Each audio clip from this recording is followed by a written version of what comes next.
Hi family and friends, welcome to Cooking with Victor Jesse. So today I'm going to be making a very simple corned beef and cabbage skillet, easy one pan meal for St. Patrick's Day. So before we get started, cheers to my absolutely fabulous Irish cocktail made by my darling husband Doug. Mm, perfect. Alright, so let's get started with this. First thing I'm going to do is heat my skillet to about, and to get it, for the show I'm going to heat it to 375 just to get it hot quicker. And now we're going to use about 2 tablespoons of olive oil. So 1, 2, give or take. Okay, so we'll let that heat up. And then here, to make this easy, quick corned beef and cabbage dinner, I have one 14-ounce can of carrots, about 2 cans of potatoes, and one small head of cabbage cut into wedges, and then roughly about a quarter pound of roast beef cut into half-inch slices that you can get from your local deli. Corned beef. What did I say? Oh, corned beef, roast beef, chuck roast, corned beef. Well, there you go. See something, say something different, right, guys? You know my motto on that one. So we're getting this pan nice and hot. So while that heats up, I did a little research, guys, and I'd like to share something with you in case you didn't know that the Mexicans and the Irish actually fought together in the war. So let's go over this real quick.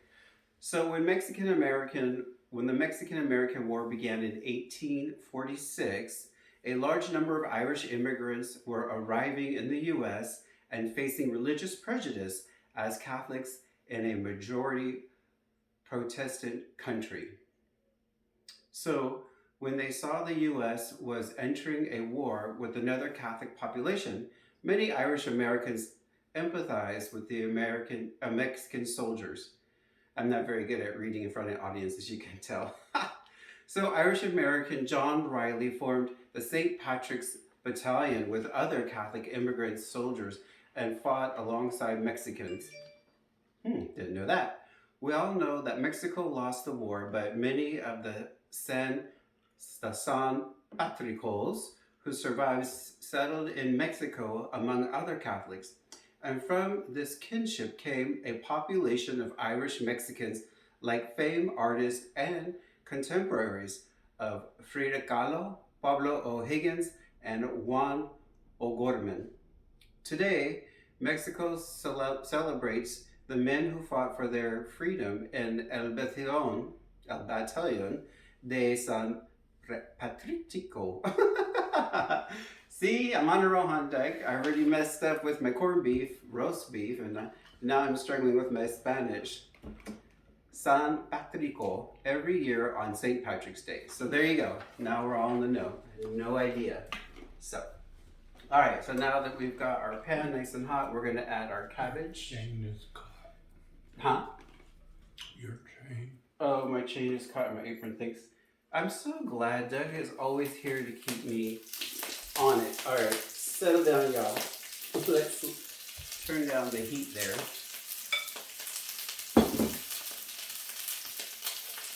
I guess I haven't done the show in a while, so my nerves are a little bit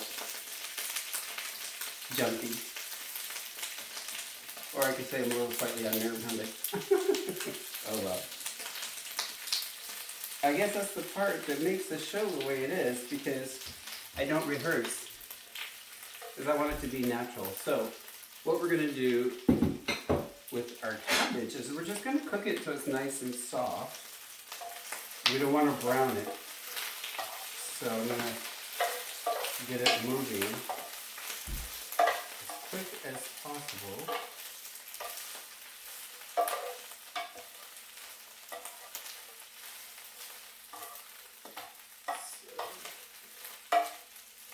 So let's see, what is going on? It's St. Patrick's Day.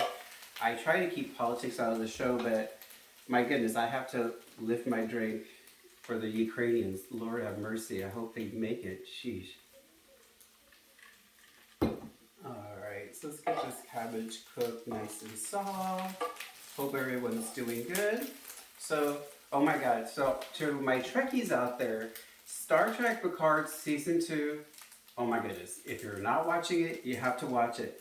So much is just going on with that show that Doug and I have to watch it twice just to see what was happening, because we're like, oh my god, what? What just happened? So, and then Discovery is almost over. We've been enjoying Discovery.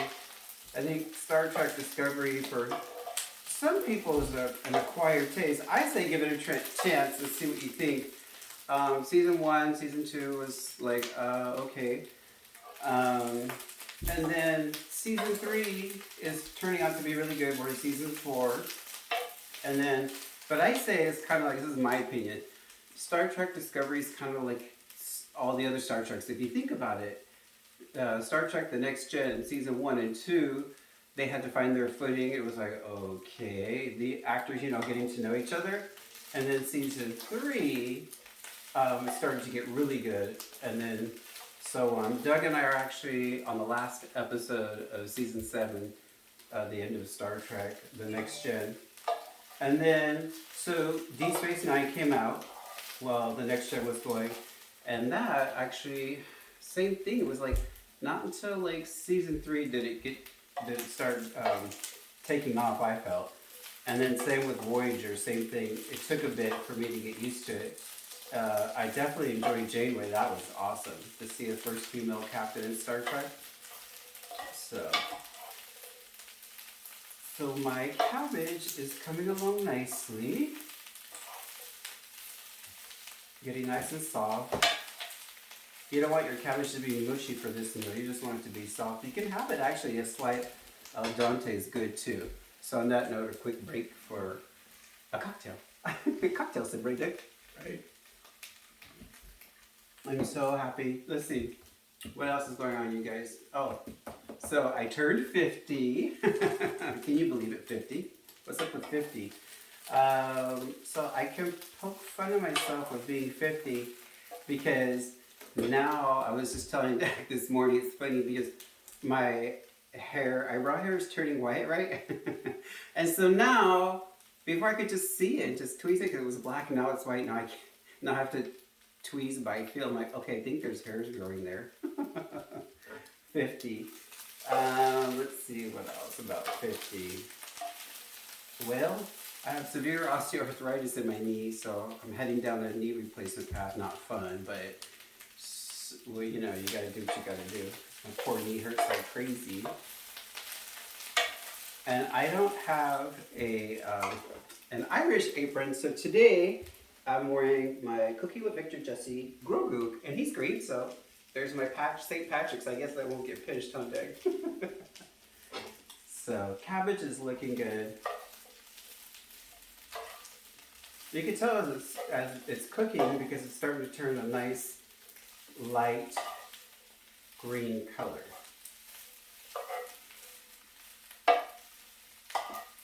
So you don't want it super translucent, but cabbage smells really, really good right now. So 50, huh, Dave? A friend of mine teased me and said, "Did you get your AARP?" I said, "Yes, I got my AARP, shoot." Alright, so now I'm going to add some carrots. And then we'll add our potatoes. Get in there. And then our corned beef. Not roast beef, not pastrami, not ham, but corned beef. Oh boy. So I have this corned beef that I cut down to about half-inch slices. Now, you can add salt to this, however, I'm not going to do that because the potatoes and the carrots and the corned beef have plenty of salt, so there's no need to add extra salt to it.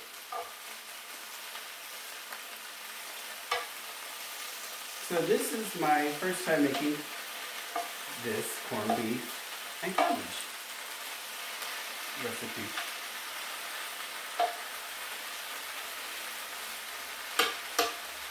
Now what I will do is add some lovely black pepper. I would say about a quarter teaspoon, but at this point, you know me, I just give it a spin and eyeball it.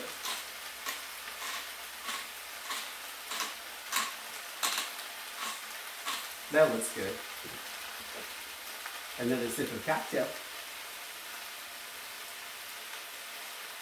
Now you can actually put the lid on and let this cook for 6 to 8 minutes just to heat everything through. But I think since I have this on high heat, there's no need. It won't take long for everything to get nice and warm.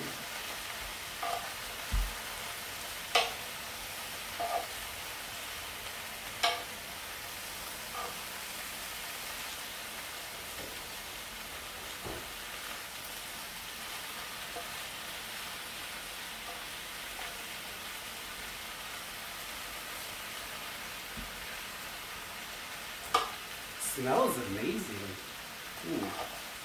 Smells good. I'm sure it's gonna taste fabulous. Just get everything mixed together nicely.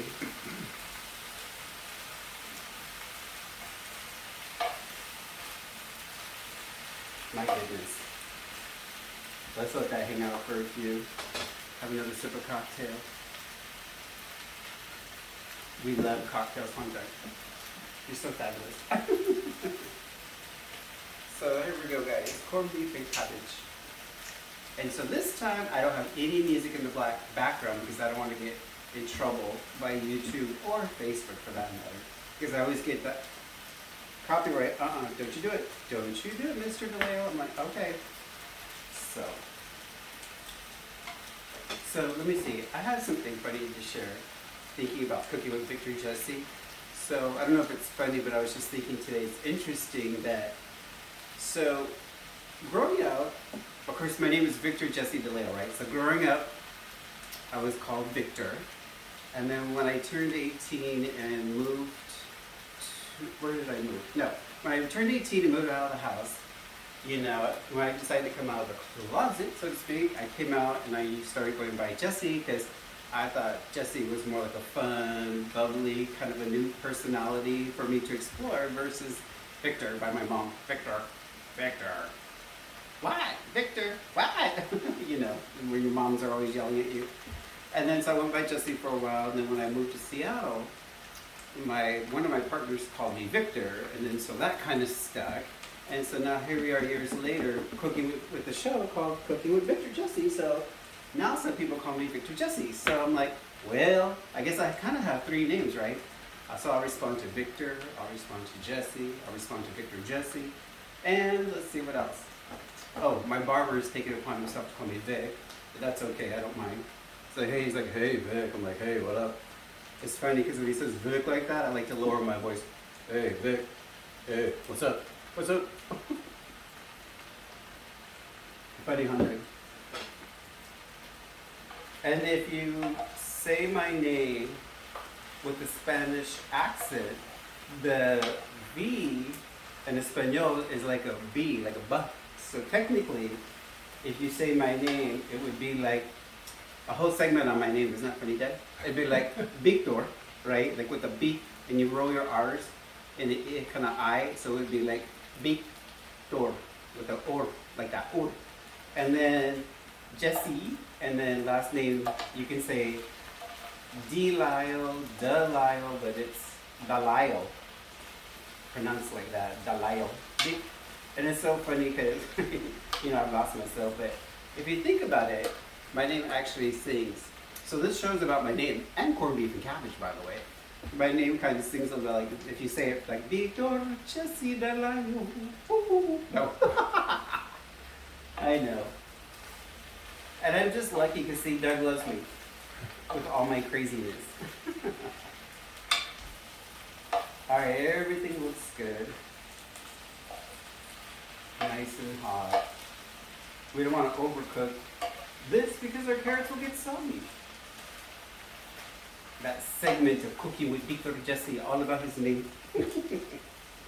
Isn't that funny, honey? All right, let's turn this off.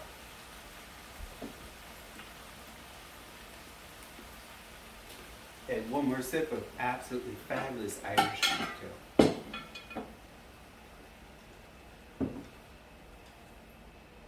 Ooh, that's about to put some hair on my chest with that cocktail, huh?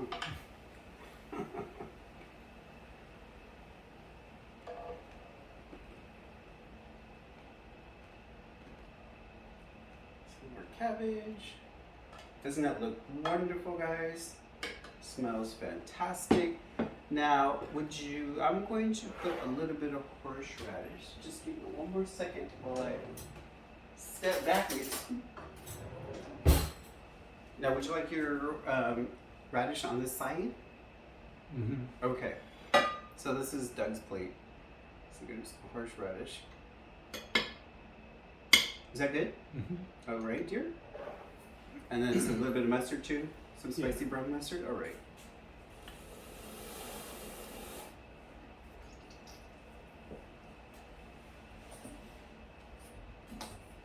What'd you talk about during this show? Star Trek. Here you go, my darling. You're very welcome. Now for me to give it a try.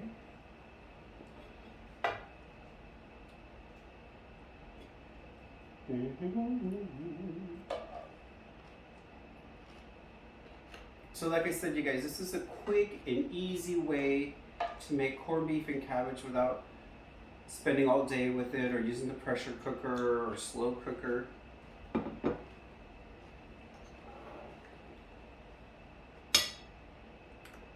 Alright, let me give it a taste. Because you know, as Gordon Ramsay says, did you try it? Before you feed it to people. A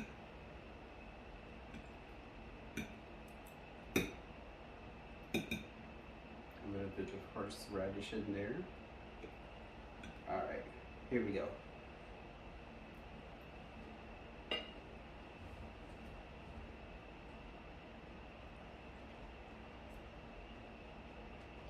It's really good, guys. I made that face because it's hot.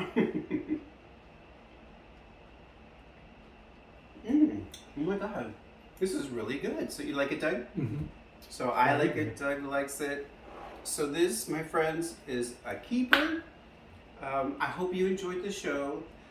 Please remember to help me out by hitting the like button if you enjoyed the show. I tried to make this as entertaining as possible. Like I said, I don't do a script because if I do a script, then I don't think it would be as good.